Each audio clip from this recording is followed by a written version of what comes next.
Il y a des gouvernements qui acceptent la défaite et des peuples qui disent non. D'hier et d'aujourd'hui, les exemples sont nombreux. Galilée vous invite à remonter le temps jusqu'en 1871, à la rencontre de ceux et de celles qui, à cette époque, se sont révoltés. Parmi eux, l'écrivain Jules Vallès, le peintre Gustave Courbet ou Louise Michel, une institutrice encore inconnue.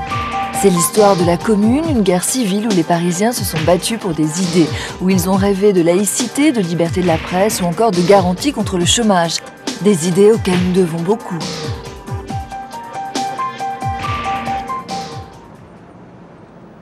Une terrible guerre civile a eu lieu à Paris. En 3 mois, elle fit près de 30 000 morts. C'était en 1871.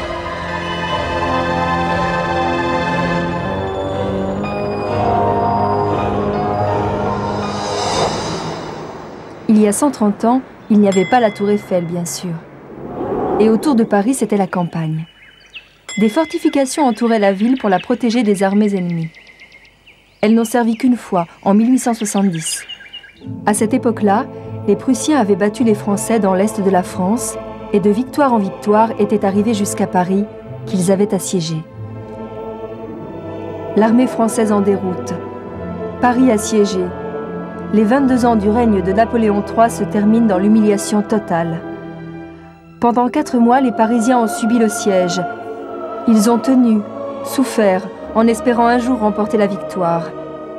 Mais le 28 janvier 1871, le gouvernement de Thiers signe l'armistice. La France a perdu la guerre. Montmartre est l'un des points les plus hauts de Paris. À l'époque, le Sacré-Cœur n'existait pas. Le jardin était une carrière. Et au sommet de la butte tournaient des moulins à vent. Pendant le siège, des canons avaient été entreposés ici, à Montmartre. Même si la guerre est finie, les Parisiens continuent de refuser la défaite. Thiers, qui a peur du peuple de Paris, décide de désarmer la capitale. Un matin du mois de mars, il envoie ses troupes récupérer les canons. Cet épisode est entré dans la légende. Le 18 mars au matin, en douce, l'armée vient s'emparer des canons, c'est dans le petit jour. La garde des gardes nationaux est là, elle essaie de s'interposer, la troupe tire, Turpin est le premier à être atteint, il va mourir d'ailleurs 24 heures ou 48 heures après, et c'est le premier mort en fait de la Commune.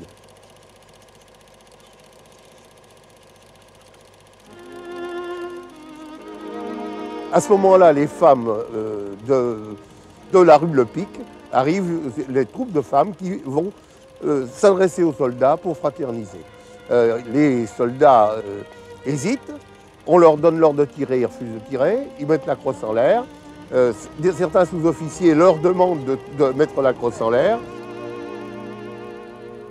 Le général est arrêté et entraîné vers le poste.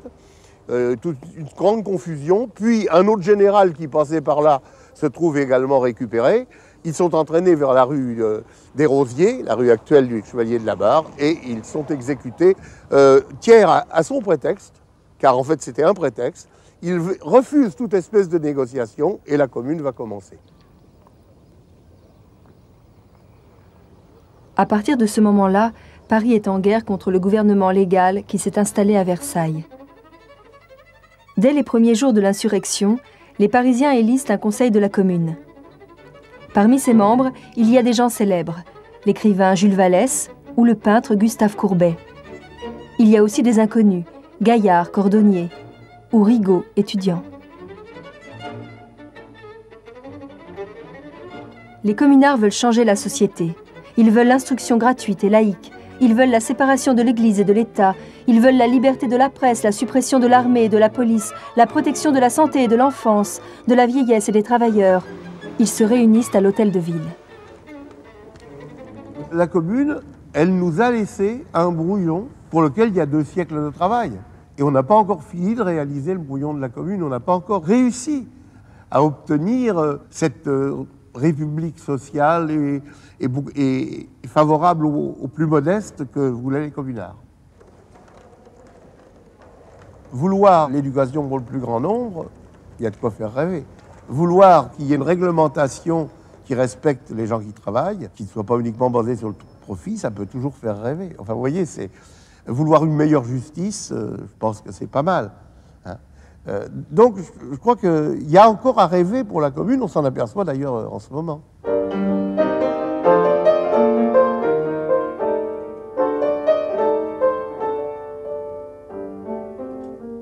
Décharné de rayons vêtus, fou de fièvre au coin d'une impasse, Jean Misère s'est abattu, douleur, dit-il, n'es-tu pas lasse?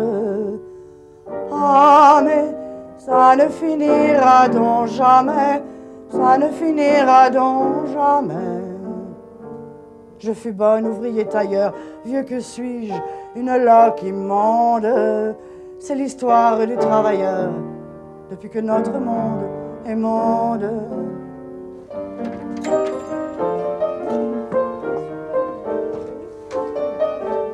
Bonjour. Quand j'étais gamine, ces chants-là, on les entendait. On les entendait encore. Dans mon immeuble, le dimanche, à la fin des repas, il y avait toujours quelqu'un qui se mettait à chanter. Et c'était des chansons de Piaf, mais c'était aussi des chants révolutionnaires. Je les avais entendus sans bien les comprendre, j'étais très gamine.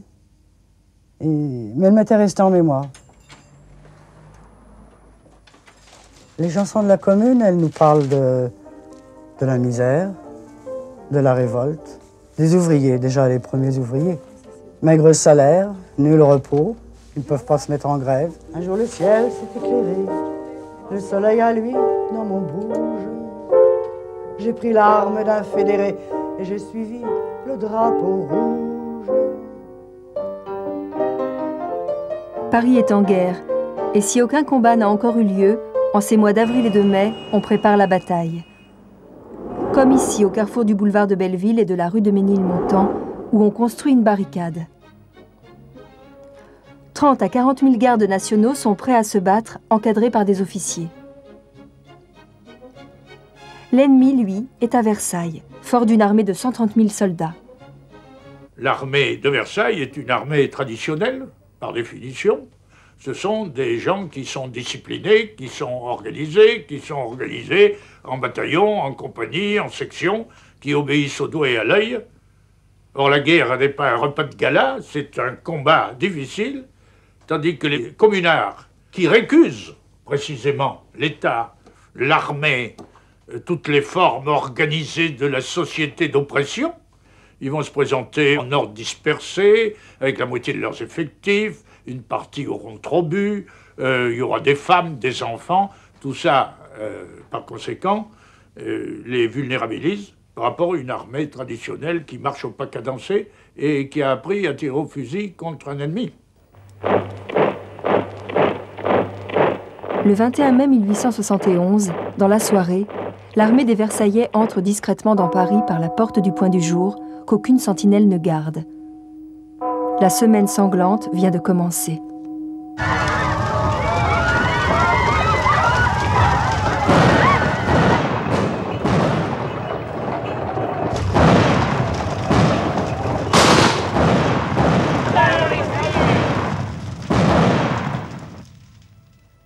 Les Versaillais conquièrent assez facilement les quartiers ouest de Paris. Les communards résistent derrière leurs barricades. Mais au bout de 3 jours de combat, ils ont perdu la moitié de la ville. La capitale est en flammes. L'hôtel de ville, les Tuileries, le palais de justice sont entièrement détruits. Les Versaillais ne font pas de prisonniers. Ils exécutent sur place les moindres suspects.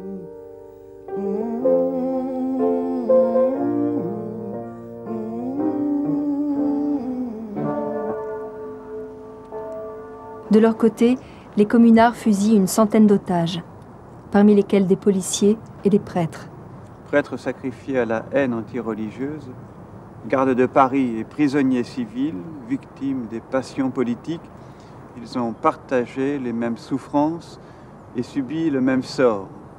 Dans l'esprit de bien des gens de la classe ouvrière, la religion apparaissait plus solidaire de la classe bourgeoise, des propriétaires, de l'autorité, du pouvoir. Et lorsque des gens ont voulu changer le régime politique de la France, ils ont pensé que la religion n'était pas de leur côté et donc il y avait une sorte de rejet de la religion.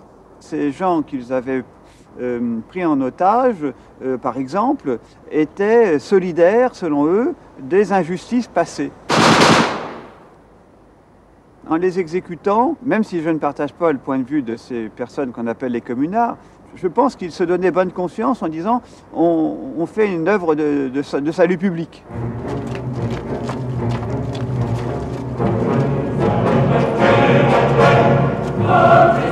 Le 27 mai, des combats ont lieu dans le cimetière du Père-Lachaise. On se bat au corps à corps entre les tombes.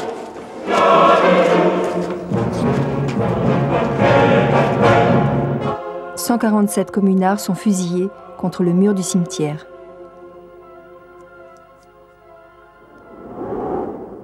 Il s'agissait de se débarrasser de cette canaille parisienne qui fomentait les révolutions, qui avait déjà fait 93 et les sans-culottes, et puis puis 48, et puis toutes ces révolutions et toutes ces émeutes. Il fallait s'en débarrasser de manière définitive. C'est ce général qui dit, à propos d'un gars qu'il fait fusiller d'ailleurs, il lui demande sa profession, le gars répond maçon, et il dit c'était maçon et ça veut diriger l'État. C'était bien l'idée qu'on se débarrassait de gens qui étaient un danger, ce qu'on appelait sous le Second Empire les classes socialement dangereuses.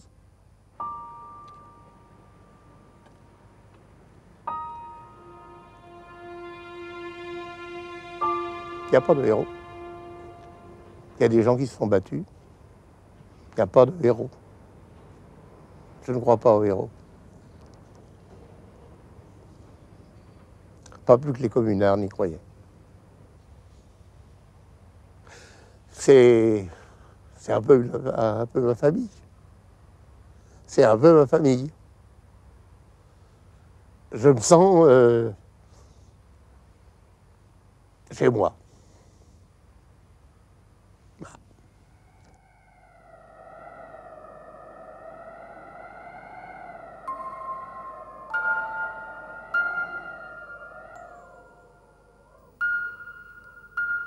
En une semaine, les combats ont fait environ 30 000 morts du côté des communards et 900 du côté des Versaillais.